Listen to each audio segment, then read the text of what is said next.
Here's a quick tutorial on how to be miserable for the rest of your life. Step 1. Wake up whenever you want to. Don't wake up at a reasonable hour, an hour that makes you feel good about yourself. Make sure you wake up when everyone has had a head start to the day. You really want to make sure you feel like you've missed any chance to start your day off on the right foot. And when you get out of bed, don't make your bed and don't shower. Just wear whatever you wore yesterday and head downstairs. It's important that you start the day off with little to no self-respect, feeling as grimy as possible. Step 2. Make sure your house is always a complete disaster. Your house is filled with many rooms, each with a specific purpose. You want to make sure that it's extremely difficult to accomplish those purposes. The pigsty will also help subconsciously reinforce the idea that you're a disorganized person whose life is not in order. This is an extremely important belief to have when trying to remain miserable. Step 3. Procrastinate. When the thought dawns on you to do something productive, like clean your disgusting kitchen, just ignore that feeling.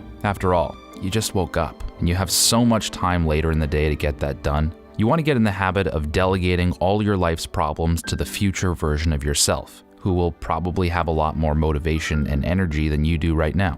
Step 4. Look busy. After you sit down to do some work, open up a Word document to help yourself feel like you're being productive. Give your document a nice title, and then immediately open up Reddit, Instagram, Facebook, and Twitter just to check if you missed anything. You see, it doesn't really matter what you do. As long as you're sitting on your desk and that Word document is open, it'll help trick your conscience into thinking you're doing work, but you won't be getting any further in life. Step 5. Wait for opportunities. Never be proactive with finding new opportunities to grow your career or meet new people. Wait for all of that to come knocking on your door. After all, if it's gonna happen, it's gonna happen. You'll meet the girl of your dreams one day and things will kind of just work out. You'll probably also land your dream job if you just wait long enough. Anyways, the important thing is to not take action. Don't try to figure out the most effective way to get what you want. Just wait until things work out. Step 6. Be default no. When a friend asks you to go out for a drink, just say no. After all, you're super busy these days and have a lot of work to do. When your boss gives you the opportunity to lead a meeting at work, try to find an excuse to slink out of it. The key here is to give everyone the impression that they should just let you do your own thing.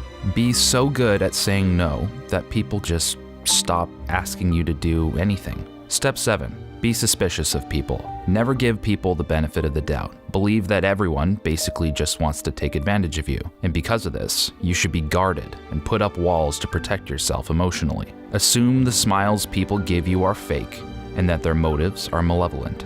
Step 8.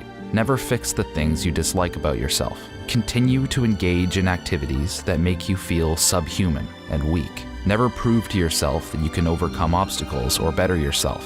Never attempt to transcend your vices or change your lifestyle for the better. Subscribe to the idea that people can't change, so you shouldn't try. Step 9.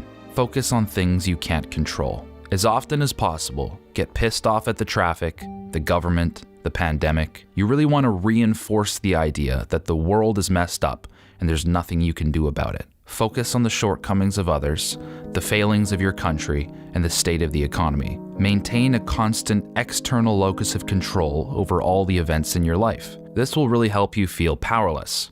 And if you're trying to be miserable, that's perfect. Step 10. Use fear as motivation. Make the fear of negative consequence your primary motivator for everything you do.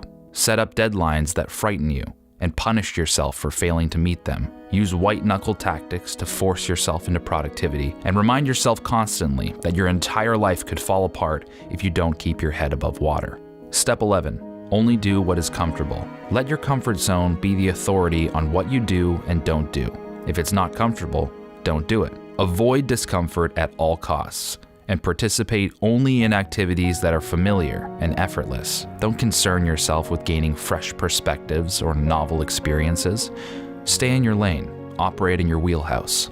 Step 12. Believe you're special. Behave like you're entitled to things on the basis that you're just different than everyone else. Assume that the people that have what you want in life just don't deserve it as much as you do. Always regard yourself as talented, unique, one of a kind. This will really help you develop an outsider complex, which will make it difficult to open up to other people or see things from their perspective.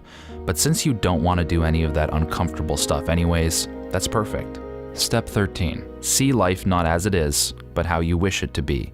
Daydream of a day where things are better. Fantasize about a life where all your problems are gone. You want to make sure you mentally escape as much as possible to distract you from the obstacles in front of you. Pour your mental energy not into fixing your problems or improving yourself, but into building up this fantasy to be as detailed as possible. Reflect daily about what you would buy if you won the lottery or became a celebrity. Constantly compare your life to this fiction and become resentful at the juxtaposition.